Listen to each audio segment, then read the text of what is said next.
Hey everyone, James Niggemeyer here. Thank you for tuning back into my YouTube channel. For everyone that's looking forward to part 2 of the FLW title championship on Sturgeon Bay, that is still coming. I wanted to release that tonight or in this video. However, I still have some editing to do on that video. The video before that event that I published on Wednesday, I did a fishing tip. Basically I shared one of my favorite ways to catch them in the fall, and that's with a soft plastic toad. So that got a really good response. So I wanted to kind of add some stuff to it, and I was thinking about some different things. And so I thought, man, I'm going to do a quick video tip on some different things that I do when I'm fishing braided line. With that, here we go. One of the things you want to be careful with braided line is if you're not fishing a sealed eye, the knot can be so compressed with braided line that it can actually get so small and it can go around the eye of the hook and slip out of the actual hook, and you can lose the fish and the hook. So that's something to take into consideration. When I'm using a flipping hook, the flipping hook I use is an Owner Jungle flipping hook, and that has a sealed eye. And there's a lot of hooks out there that have sealed eyes. So if you're gonna tie direct, make sure you've got a sealed eye, especially for flipping type hooks. But there's a lot of hooks that I still really like to fish that don't have a sealed eye. This is one of them. This is the actual hook that I used in the toad video. This is that same Owner centering pin hook. The thing here is this isn't a sealed eye, but the actual centering pin portion actually keeps your knot from going all the way around and coming and slipping out through the eye of the hook. So that actually is not a factor here, but some hooks that, an extra Y-gap hook that isn't sealed, that can actually happen. And so in that, I would tie a double Palomar. You run the line through, you double it, you run the line through, and then you go once again, and then you just tie a Palomar just like you would normally, and that's the double Palomar. That's something to keep in mind, is just the fact that that knot can compress so much that you can actually have it slip through the eye of the hook, and you lose the fish and the hook. So you don't want that ever happening, obviously, and that's something to keep in mind when you're fishing with braided line. The other thing is, once I tie my knot, I learned this from Takahiro Omori, I'll just do, so you've got the main line over here and the tag end over here, I'll just do a little overhand. I don't know if it really does help in the scheme of things, and then I'll cinch it all the way down, get it right close so that I can still cut my tag end nice and short. But it kind of gives me that little added extra assurance so that, if there's some slippage, you still have that little knot to kind of, stop from pulling through, but also it helps limit some of that fraying that happens, and you can cut it nice and close and it'll eliminate some of the fray. That's kind of, I don't know if that's going to show up, but you kind of get what I mean. With the tag end portion, I'm just doing a regular overhand knot to kind of keep that from just unraveling, but also if it was to slip, hopefully it would hit that little knot and keep the knot from totally unraveling, because braided line will slip, so it's important to always cinch your knots really well.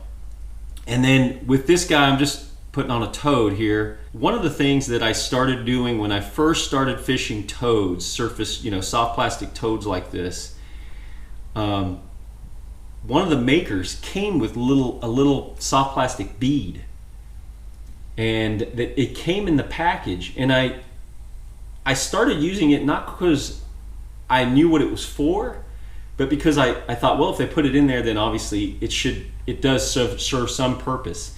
And it does. Actually, you put that on, then tie your knot, obviously, and once you have it there, it actually keeps weeds from getting caught on the actual knot.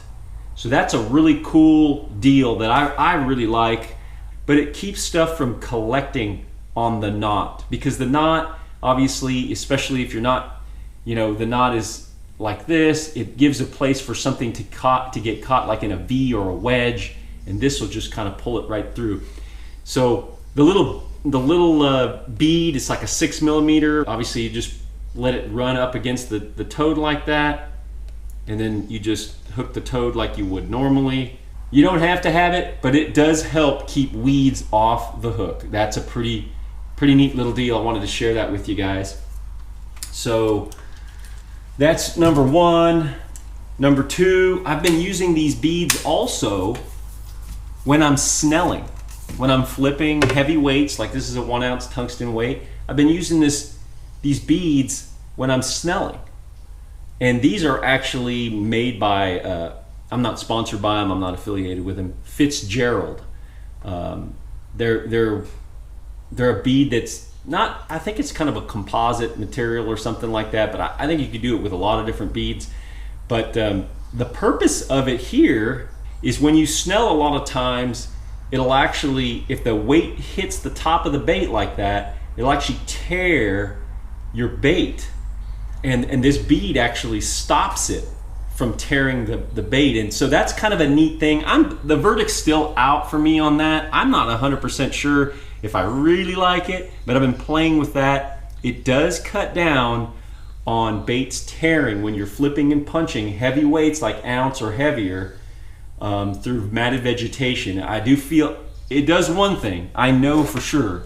It does keep the baits from tearing right there in front of the snell knot, because the snell knot doesn't actually go right to the eye, it actually goes in and ties around the shank of the hook. So that creates a problem with baits tearing. Now that leads me to the next thing. I like to use one of these big permanent markers, and you can get them anywhere. This is just one of those giant ones, and I like it because it holds a lot of ink and it lasts a long time. But also what I did was I took a razor blade and I just cut right down the middle, and that actually creates a groove for me to stick my line into, if I can get it in there.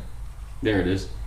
And then I just run it up like this, and all braided lines over time, that the color of the braid will actually fade. Some guys will use black, but I like this green. If you notice, it got really dark, and I just do about 6 feet of it. That's really the only part that's actually going to, pass by the fish's face.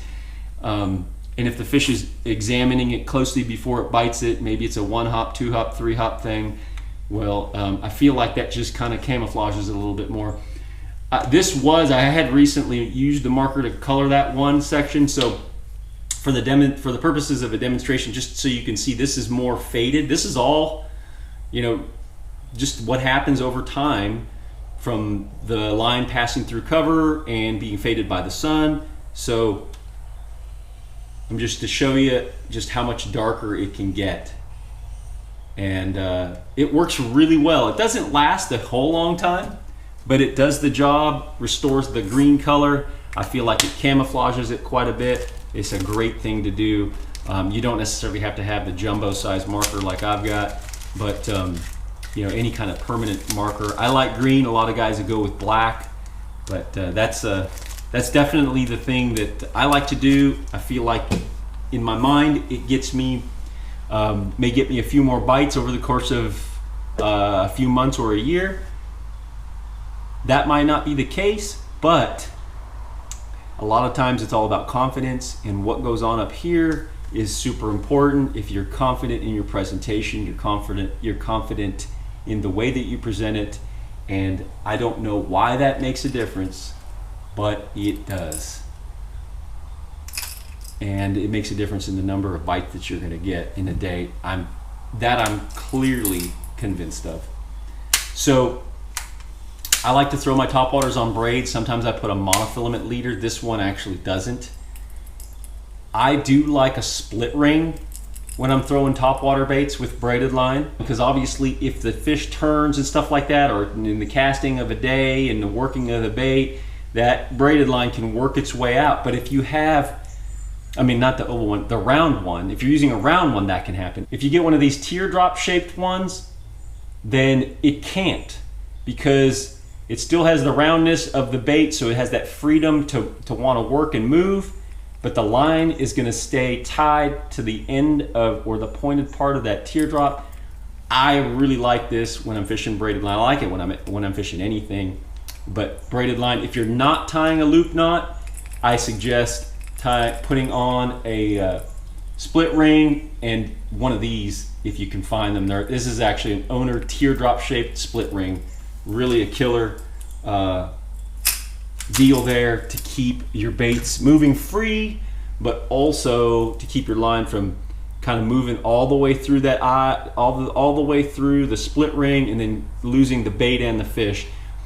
These are things that don't happen often, but they can happen. So some different tips. Oh, one other thing, since I'm on top water, this is 30-pound braided line, Strike King braided line, and when it comes to braided line, or even with my toad, when it comes to top water and braided line, I don't use my marker to color it.